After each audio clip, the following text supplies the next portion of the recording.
Hello traders, welcome back to Rumah Trader Academy channel. Oke, pada video kali ini kita akan membahas seputaran supply demand. Ya, jadi di sini saya akan share mengenai supply demand sedikit lebih detail. Jadi harapannya di sini video ini berguna untuk teman-teman trader yang mungkin baru mulai terjun menggunakan strategi supply demand atau price action. Nah, jadi di sini teman-teman, supply demand ya ada 4 jenis. Oke. Demand ada 2 jenis dan supply ada 2 jenis. Ya, jadi di sini secara teorinya di sini kita sebut dia drop base rally. Di sini kita sebut drop base rally. Rally artinya naik ya. Dan di sini kita sebut rally base rally.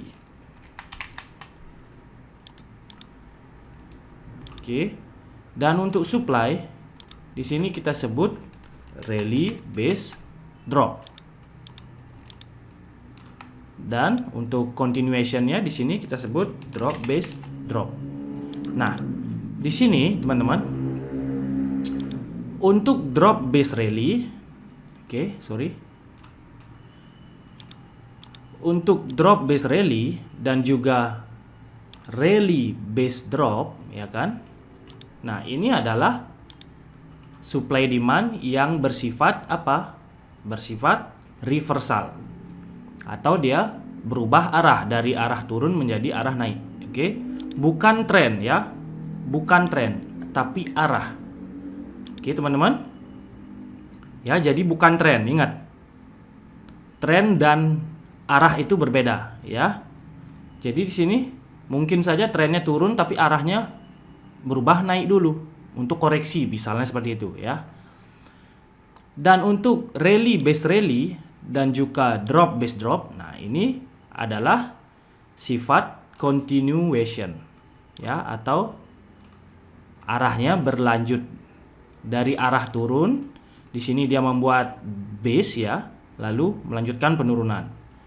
Sama di sini juga dari dia up membuat base lalu dia up lagi. Oke, bersifat continuation. Nah, teman-teman, di sini cara kita menggunakan supply demand adalah seperti apa? Nah, di sini jika supply demand ini menjadi area konfirmasi kita ya di higher time frame. Nah, biasanya apa yang terjadi biasanya di sini ketika ada demand, contoh seperti ini ya kan, sederhana aja, ada demand di sini, dia turun ke sini. Nah, di sini kita bisa turunkan time frame kecil ya. Jadi di sini gunakan teknik entry konfirmasi teman-teman masing-masing. Normalnya mungkin menggunakan apa, change karakter, ataupun kalau kita bilang chart pattern, kita bisa gunakan head and shoulder ya, seperti ini. Lalu dia naik, bisa seperti ini. Ataupun teman-teman bisa cari supply demand di time frame kecil. Nah, itu bisa. Oke. Cari supply demandnya di time frame kecil. Misalkan dia membentuk drop base rally di sini. Nah, di sini kita boleh entry. Nah, seperti itu. Ya, seperti itu. Nah, sekarang cara menentukan supply demand di market seperti apa? Kita langsung saja, teman-teman. Nah, di sini ada contoh, teman-teman perhatikan. Ada rally base, ya kan? Dia terdiri dari beberapa candle seperti sideways. Lalu dia membentuk rally lagi. Nah, maka base ini adalah apa? Adalah zona kita. Ya, di sini dia membentuk demand. Jadi ini demand area. Oke, ketika demand area ini dimasuki lalu harga mental naik. Nah, setelah dia naik lagi dia membuat apa lagi? Membuat rally base rally lagi. Ya sudah. Nah, ini adalah demand kita lagi. Dan di sini dia membuat apa, teman-teman? Dia membuat drop base rally. Nah, maka ini adalah base-nya keseluruhan ini. Nah, ini ya. Di sini dia membuat drop, lalu dia membuat base, lalu membuat rally. Nah, maka itu juga demand. Selanjutnya dia membuat apa? Rally base rally. Nah, ini juga keseluruhan adalah demand. Next, dia membuat rally base rally lagi di sini. Oke. Dan pada akhirnya dia dijebol. Nah, ketika demand dijebol, maka potensi apa? Perubahan arah. Ya, supply di sini sudah mulai berkuasa. Nah, di sini bisa dilihat supply mulai berkuasa di sini, ada drop base drop ya. Nah, ini kita ganti warnanya supaya lebih mudah. Nah, ini drop base drop sudah menjadi supply. Oke. Drop base drop lagi di sini. Kita ambil yang di sini drop base drop keseluruhan ini kita ambil. Nah, ini dan seterusnya. Oke. Nah, ini adalah supply demand kita. Nah, ini basicnya seperti ini supaya teman-teman paham. Ketika suatu supply atau demand ditembus, maka disitulah kemungkinan akan ada perubahan arah ya. Yang awalnya di sini demand in control ya, atau di sini demand di bawah kendali, demand ya, demand dan di sini demand sudah mulai dijebol turun. Maka supply di sini memegang kendali. Nah, bisa kita lihat di sini supply memegang kendali, dia turun, supply lagi dia turun, supply lagi turun. Nah, maksudnya apa? Maksudnya di sini seluruh demand area yang ada di sini ataupun demand kecil-kecil di sini semua dikalahkan oleh si supply ya, supply dalam kontrolnya. Jadi di sini yang mengontrol market saat ini adalah supply. Sampai kapan ya? Sampai suatu saat apa? Supply zone ya kan. Nah, ini ada supply lagi. Supply zone ditembus. Nah, di sini supply ditembus, maka kemungkinan apa? Ciri-ciri demand akan menguasai market saat ini. Nah, kita lihat di sini. Jadi di sini rally base rally. Oke, demand. Nah, kita rubah warnanya lagi untuk demand. Nah, demand mulai mengontrol market. Seperti itu. Di sini ada drop base rally. Nah, ini demand lagi. Dan seterusnya. Ya, dan seterusnya. Nah, ini basicnya yang teman-teman harus pahami dulu. Karena banyak sekali trader ya saya lihat mereka tidak paham basic ya, langsung hajar aja, udah langsung ke order block lah segala macam ya kan, bingung basicnya ini. Nah, sekarang apa bedanya dengan order block? Nah, ini menarik. Jika kita melihat supply demand ya kan, mana sebentar. Katakan saya gambar.